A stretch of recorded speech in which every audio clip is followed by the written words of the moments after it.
Hello, Nicholas here. Today I would like to talk about why English can be quite challenging for a non-native speaker.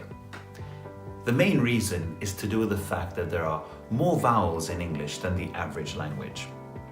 Now, if you ask any native person how many vowels are there in your language, they would probably say there are 5. A, E, I, O, U.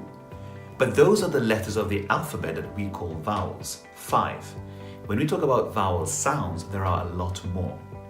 So it can get quite confusing for a non-native speaker to learn to distinguish between two similar sounding vowels, one of which or both of which they might not have in their language. So in this lesson, I would like to go over a pair of vowels that a lot of my students confuse with one another. The first one is the A vowel, found in words like fun, to have fun, or cut, to cut yourself, or cut a piece of paper. And the other vowel is the A vowel, found in, for example, fan, like a fan, or cat, like the pet, the animal. Okay, so let's look at how the two vowels are produced differently. Okay, let's call the first vowel, my jaw opens, A, but my lips stay quite relaxed. And the tongue, most important, moves a little bit backwards, inside the mouth and backwards. A. Fun, cut. Vowel 2, however, A. So the jaw opens again, but what do the lips do? A. They kind of stretch outwards. We call them spread. A. Okay? And the tongue is a little bit more front in the mouth. A. You kind of see it more in the light, don't you? Okay? And notice how vowel 2 is a little bit more nasal in a way. A. Okay? So, vowel 1, A. Vowel 2, A.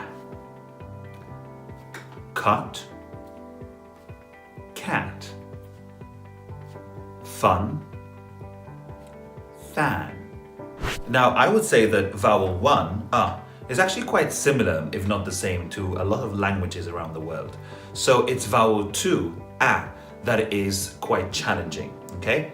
Now, think of English pronunciation as kind of dance choreography. And what do dancers do to make sure that their steps are all in the right place, okay? They use a mirror. So the same thing with English pronunciation, with any form of pronunciation practice. Use a mirror or your selfie camera, okay? And just make sure, that you can see the tongue in the light when you're producing it. And also the lips spreading outwards to kind of make space for the tongue. So let's look at a few other pairs of words with this vowel 1, vowel 2 difference. Okay, so for example, hut versus hat. And another pair that I really like is crush versus crash. So for example, crush, to have a crush on someone when you really like them. And crash, the car crashed into a tree. And another pair that I really like and that confuses students sometimes is hungry, I feel hungry, I do actually, right now, and angry. So hungry, I'm hungry versus angry, okay? Of course, hungry also has the sound, the H at the beginning.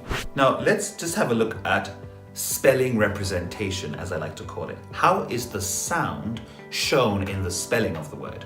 So as you can see, vowel 1 is usually represented by the letter U, whereas vowel 2 is almost always, not to say always, represented by the letter A.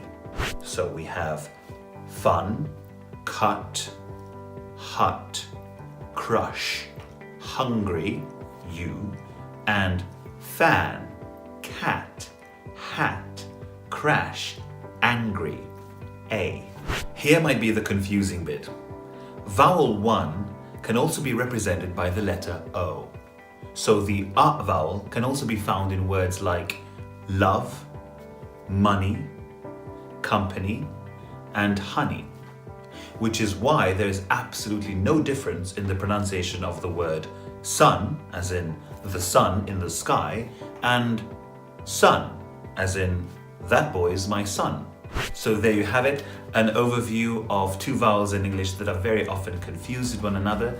I hope this video has helped you to make sense of that difference, and trust that with enough practice and attention, you'll not only start telling the difference between the two vowels, but you'll actually start pronouncing them differently.